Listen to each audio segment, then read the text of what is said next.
G'day, it's Rob here again. Well, today we're going to be looking at taps and dies and what can happen when you buy taps and dies. When you buy them second hand, that is. So, what about taps and dies? Well, if you've got a workshop and you're doing engine repairs particularly, or fabrication or model making, you've got to have a set of taps and dies in the thread size, the thread type that you're using. I've got a couple of sets. They're Japanese. I bought them years ago when I was in my 20s, so they're 40 years old. And these are the same as the Chinese knockoffs you get now, but these are probably better quality. They're still just carbon steel, and they served me well over the years. You know, they have their limitations, but overall they're pretty good. And you can see I've replaced quite a few of them over the years. The taps break. The dies generally don't break, but I did manage to break the 1/2 inch in Whitworth and in SAE in this set, which gets a lot of use. And then of course I got the metric set when we went metric in the mid-70s. So we got metric and we got imperial, and it's all BSW and SAE because we were a British colony. Whereas in America you'd be using UNC and UNF, which are pretty close. So it's all, you know, all the old stuff in Australia, BSW and SE, very common, lots of nuts and bolts around, and yeah, still a big demand for this stuff, particularly if you've got a lot of, you know, spare bolts and gear laying around like I have. Now, the only thing wrong with these sort of sets is that they give you these poxy little holders, you know, die holders. They're useless. They're okay with a small ship like this, but when you get on the bigger stuff, the trouble with this sort of set is you can't get it. It's hard to start them. They haven't got very much lead-in angle because they're so narrow gutted. Whereas if you look at some of my other taps and dies, the more professional stuff, you can see you've got a lot more thickness, depth, so you've got a better, more gradual lead-in angle, so they're a lot easier to start. These are bastards to start in the larger sizes with that. So if that's the problem, well, you just do what I did, and you make up a big mother of a die hold out of some junk. There's a couple of Holden steering shafts and a bit of old scrap that was the right size. This is before I had a lathe. I would have made this back in the 1980s. And they do a good job of starting and putting some leverage on, but of course these are a bit narrow gutted, and I broke both the 1/2 inch ones. Anyway, I got another 1/2 inch SAE, but I've been looking for a 1/2 inch Whitworth for ages and ages. You know, they're so expensive to buy. I mean, for what they are, I mean, this die here cost me $20. This is UNF. 1/2 inch UNF, and it'll do SAE as well. $20 from China, which is good buying, but if you buy, you know, P&N or something, you're up sort of, you know, big dough, big dough. And anyway, I just keep my eyes open, and it needless to say, if I ever see second-hand tap and dice that's coming up for a good price, I always grab them if I'm quick enough. And they're always handy, and if I can use them, the brother-in-law can use them, because we've got a lot of old gear and equipment up the farm and that, and we're always using this sort of stuff.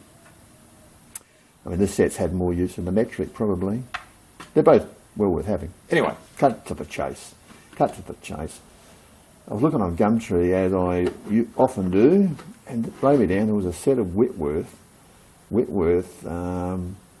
tap and dies in a wooden box, big old wooden box, for $25. Negotiable. So I got on the guy and said, take $20. He said, yep, you can have them 20. I said, what do they like? And he said, yeah, they look okay to me. They don't look blunt, you know. He said, I'm no expert, but they look sharp. I said, okay, I'll whip up and get them. They were only about, I don't know, 5 or 6 kilometres from me. So I shot up in the old ute, and I got them. And I'll show you what I got. I got a big wooden box. And this big wooden box apparently once belonged to the South Australian Railways. Apparently this guy's uncle had this set of Whitworth taps and dies back in the 1940s, World War II era, when most of the planet was running steam trains, steam engines, and we were for sure. So this came from the railways, Islington workshop. And anyway, I thought, okay, what's it like? Because, you know, when you get in that old shit like that, back in those days, it's done a lot of work, a lot of it, and a lot of those tap and die sets are clapped out, you're worn out, and if they're worn, they're totally useless. So, you know, be careful buying this ancient stuff like this. So anyway, by the time I got there, the sun had gone down, and I was looking at the stuff in the dark in his shed, and it was hard to tell what I was looking at, but let's open her up, see what we've got. So what we've got is Lightning screw plate, Wiley and Russell Manufacturing Co. makers. And surprisingly, this is an American set. This is made in America. Now that sort of thought made me ears prick up. And when I was looking at it, you know, here they are, all clearly marked Whitworth, Whit. The Whit is everywhere. And when you look at them, they're made by, let's get one that's easier to read, here we go. They're made by Wiley and Russell Manufacturing Company, Greenfield, Massachusetts. Greenfield, Massachusetts in the good old US of A.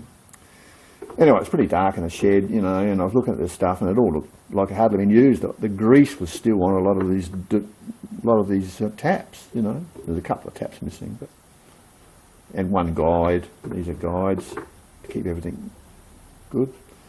But anyway, I looked at some of the smaller dies and I thought, oh yeah, you know, they look pretty good, pretty sharp. And at the time I thought, gee, that thread looks a bit fine. I thought, oh, it's probably, you know, just the light. And I looked at the small ones, so I said, yeah, here's 20, and off I went. Now, for $20, it looks pretty bloody good. And I mean, the quality of this thing is beautiful. Look how they've blued, and it's the same sort of finish they put on rifle actions, you know, like the old lever actions. Look, it's all heat treated and blued, absolutely magnificent. I mean, this would have cost a small fortune in its day. And this is the same. Look, it's all. Look how it's all. Oh, I mean, it's magnificent. $20. I mean, incredible. So anyway, I was happy as Larry, and I took it. You know, I got it home, and I was looking at the thing. You know, and I thought, oh yeah, wow, that's good. And I started cleaning it up. And when I was looking at it, I was cleaning the stuff up, and I was thinking, gee, I don't know, that thread. These threads look pretty fine for Whitworth. And then I noticed something else, which I'll show you. All of these are clearly marked Whitworth, but they are all 26 TPI. Now Whitworth is not 26 TPI, it varies. And I noticed everything was 26 TPI, and that's a gas thread. So I thought, okay, what have we really bought here, Rob? So, what has Rob really bought? I had to consult the thread charts on this one to figure out what the hell I bought. I was at first thinking it was BSC, British Standard Cycle, because I knew they ran a 26 TPI right through.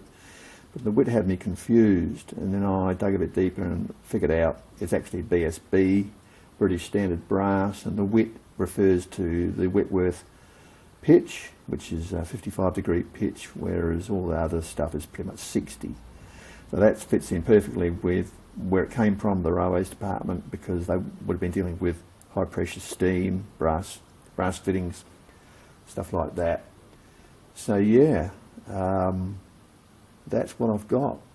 It's not Whitworth at all. You can see it's got a serial number on the end of the box here.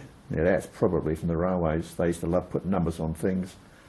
And in fact, they loved stamping SAR and just about everything they ever had. You know, I've bought and sold railways stuff in years gone by, and if you bought a railways desk, ex-railways desk, not only would the desk be stamped, but every drawer would be stamped SAR, and even some of the brass fittings, they were paranoid about stamping stuff with SAR or putting numbers on it. The funny thing about this tap and die set is, even though you get two die holders, you don't get a tap holder. I originally thought, oh, maybe there was something in the bottom, you know, because this lifts out, and like so. But there's no sign of anything ever having been in there, so it's a bit of a weird situation.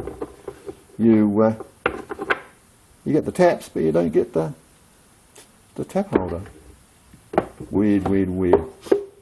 But, you know, who knows? Strange. So there you have it. Just goes to show you that when you're buying stuff, Always pays to have a really close look at it. In this case, Whitworth wasn't the Whitworth I thought it was, but I still finished up buying a really, really nice, virtually brand new set, a quality set of taps and dies for $20. You couldn't lose. If you sold this, you'd get way more than that for it. It's an uncommon thread for a lot of people, but it's handy for other people, some people as well. If you're working on any high pressure stuff, or gas, fuel, hydraulics even, this could be just what you're after. So it won't go astray. And I mean, well, it's just an example of what can happen when you buy stuff. As for the 1/2 inch Whitworth die, well, I'm still looking for that, and one day I'll get one. It'll come up, don't you worry. And in the meantime, I can use SAE and all the other thread sizes I've got. And I'm sure my huge bolt and nut collection won't go astray. And yeah, just keep looking. All right, well, that's it from me. I hope you found this interesting, and yeah, maybe learn something. See you next time. Cheers.